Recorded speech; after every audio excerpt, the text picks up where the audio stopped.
باللہ من الشیطان الرجیم بسم اللہ الرحمن الرحیم الحمد للہ رب العالمین والصلاة والسلام علی سید المرسلین و خاتم النبیین اما بعد۔ صحیح بخاری باب کتاب الشرکت، حدیث نمبر 2494، اردو ترجمہ۔ یتیم کا دوسرے وارثوں کے ساتھ شریک ہونا۔ ہم سے عبدالعزیز بن عبداللہ عامری اویسی نے بیان کیا، انہوں نے کہا ہم سے ابراہیم بن سعد نے بیان کیا، انہوں نے کہا کہ ہم سے صالح نے، ان سے ابن شہاب نے بیان کیا کہ مجھے عروہ بن زبیر نے خبر دی اور انہوں نے حضرت عائشہ رضی اللہ عنہا سے پوچھا تھا۔ دوسری سند اور لیث نے بیان کیا کہ مجھ سے یونس نے بیان کیا، ان سے ابن شہاب نے، انہیں عروہ بن زبیر نے خبر دی کہ انہوں نے عائشہ رضی اللہ عنہا سے سورہ نساء میں اس آیت کو پوچھا، اگر تم کو یتیموں میں انصاف نہ کرنے کا ڈر ہو تو جو عورتیں پسند آئیں 2-2، 3-3، 4-4 نکاح میں لاؤ۔ انہوں نے کہا میرے بھانجے، یہ آیت اس یتیم لڑکی کے بارے میں ہے جو اپنے ولی محافظ رشتہ دار جیسے چچیرا بھائی، پھوپھی زاد یا ماموں زاد بھائی کی پرورش میں ہو اور ترکے کے مال میں اس کی ساجھی ہو اور وہ اس کی مالداری اور خوبصورتی پر فریفتہ ہو کر اس سے نکاح کر لینا چاہے، لیکن پورا مہر انصاف سے جتنا اس کو اور جگہ ملتا وہ نہ دے تو اسے اس سے منع کر دیا گیا کہ ایسی یتیم لڑکیوں سے نکاح کرے، البتہ اگر ان کے ساتھ ان کے ولی انصاف کر سکیں اور ان کی حسب حیثیت بہتر سے بہتر طرز عمل مہر کے بارے میں اختیار کریں تو اس صورت میں نکاح کرنے کی اجازت ہے، اور ان سے یہ بھی کہہ دیا گیا کہ ان کے سوا جو بھی عورت انہیں پسند ہو ان سے وہ نکاح کر سکتے ہیں۔ عروہ بن زبیر رضی اللہ عنہ نے کہا کہ سیدہ عائشہ رضی اللہ عنہا نے بتایا، پھر لوگوں نے اس آیت کے نازل ہونے کے بعد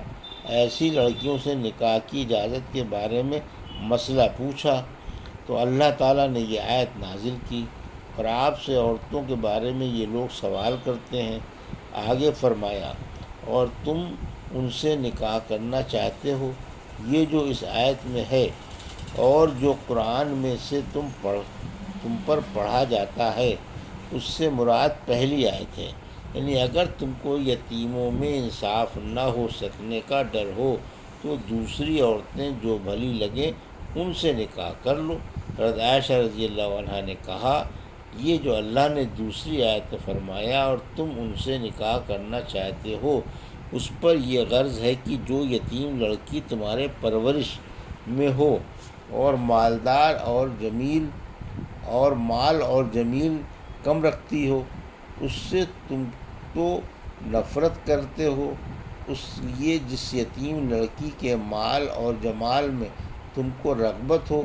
اس سے بھی نکاح نہ کرو، مگر اس صورت میں حسب انصاف کے ساتھ ان کا پورا مہر دیا کرو۔ حدیث نمبر 2495، اردو ترجمہ۔ زمین، مکان وغیرہ میں شرکت کا بیان۔ ہم سے عبداللہ بن محمد مسندی نے بیان کیا، کہا ہم سے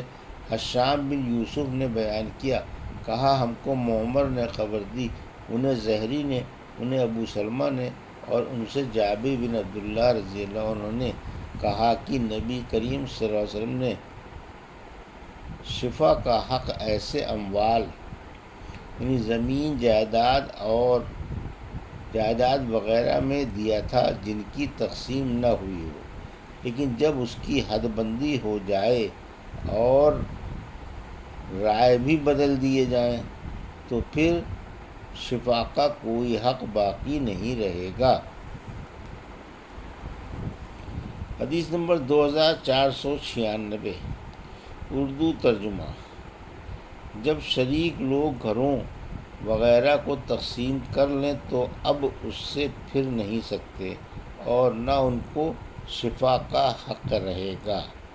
ہم سے مسدد نے بیان کیا، انہوں نے ہم سے عبد الواحد نے بیان کیا، انہوں نے کہا ہم سے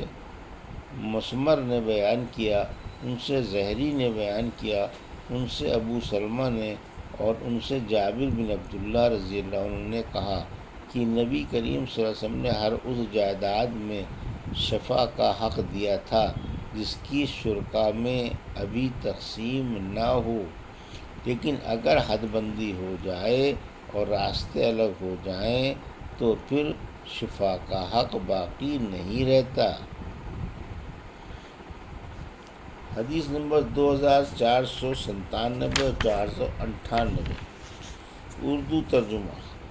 سونے چاندی اور ان تمام چیزوں میں شرکت جن میں بے صرف ہوتی ہے۔ ہم سے عمرو بن علی فلاس نے بیان کیا، کہا کہ ہم سے ابو عاصم نے بیان کیا، ان سے عثمان نے